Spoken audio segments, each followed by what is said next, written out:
Friends, welcome to Pinky Mahato blog. तो आज के ब्लग भिडियोते देखाচ্ছি রুই মাছের ঝোল। তো দেখো মাছগুলো ভেজে নিয়েছি আর এখানে কড়াইতে তেল দিয়ে দিয়েছি। তো এরপর দিয়ে দেবো একটু জিরে। দেখো জিরেটাও ফোড়নে দিয়ে দিলাম। একটু জিরেটা লালচে হয়ে গেলেই দিয়ে দেবো আলু। দেখো লম্বা লম্বা করে আলু কেটে আলুটাকে ভালো করে একটু ভেজে নেবো লাল লাল করে। তো আমি দিয়ে দিচ্ছি। আর এদিকে আমার রান্নাটাও বসে গেছে মাছের ঝোলটার জন্য। তো দেখো যতটা তোমরা আলু দেবে ততটাই তোমাদের পরিমাণ মতন দিয়ে দেবে। এবার আলুটা ভাজা বসিয়ে দিলাম। আর আজকে পাতলা করেই ঝোল করবো, জ্যান্ত মাছ তো, জ্যান্ত মাছের পাতলার মধ্যে ভালোই লাগে। তো বড়ি দিয়ে হবে। তো দেখো আলুটা ভাজা বসিয়ে দিয়েছি আর এখানে দেখো মাছটা আমার ভাজা কমপ্লিট হয়ে গেছে। তো এবার আমি ঝোলের জন্য একটু টমেটো, কাঁচা লঙ্কা, বড়ি সব দিয়ে লাল লাল করে আলুটাকে ভেজে দেবো। তার মধ্যে মশলাটা ওপর ওপরে দিয়ে দেবো। দেখো এবার এক এক করে সব অ্যাড করছি আমি।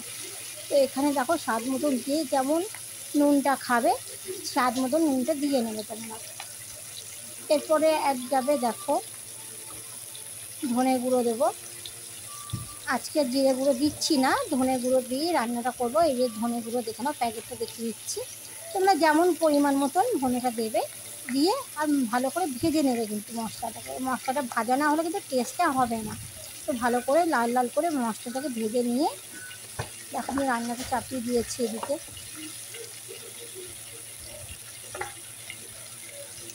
তো ভালো করে মশলাটা কষাতে হবে, না কষালে টেস্টটাও কিন্তু আসবে না তরকারি।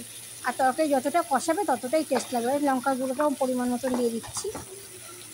এবার সব দিয়ে ভালো করে কষিয়ে নিচ্ছি আমি। দেখো সব দিয়ে লঙ্কার গুঁড়ো, নুন, হলুদ সব দিয়ে ভালো করে লাল লাল করে এইভাবেই কষিয়ে নিতে হবে। যতটা কষবে ততটা টেস্ট। আর এদিকে মাছগুলো সব আমার রেডি হয়ে আছে ভাজার জন্য, সমস্ত রেডি কমপ্লিট। আর দেখো এদিকে ঝোল দিয়ে মাছ দিয়ে বসিয়ে দিয়েছি। দেখো কি সুন্দর কালার এসে গেছে একটা। আর ওপর দিয়ে একটু ধনে পাতা ছড়িয়ে দেবে, খুব সুন্দর টেস্ট লাগে। এইভাবে মাছের ঝোল ভাত খেতে দারুণ লাগে, আমার তো খুব ভালো লাগে। তোমাদের কেমন লাগে প্লিজ তোমরা কমেন্ট করো, লাইক করো, জানিও।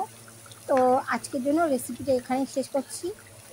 তো ভাতটা মেয়েকে দিয়ে দেবো খেতে। এবার দেখো মাছটা একটু দেখিয়ে দিচ্ছি, মাছটা আমার গোটা গোটাই আছে। আর লঙ্কা চিড়ে দিয়েছি, দেখো একটু লঙ্কা চিড়ে দিচ্ছি, বাচ্চাগুলো খেতে ভালোবাসে। তো তাই ঝোল বেশি ঝাল হয়ে গেলে আমার ছোটো মেয়েটা খেতে খুব অসুবিধা হবে। তো আমার রান্না এদিকে ফাইনালি কমপ্লিট। আমার ভিডিওটা ভালো লাগছে তো লাইক করো, কমেন্ট করো, শেয়ার করো। Bye bye.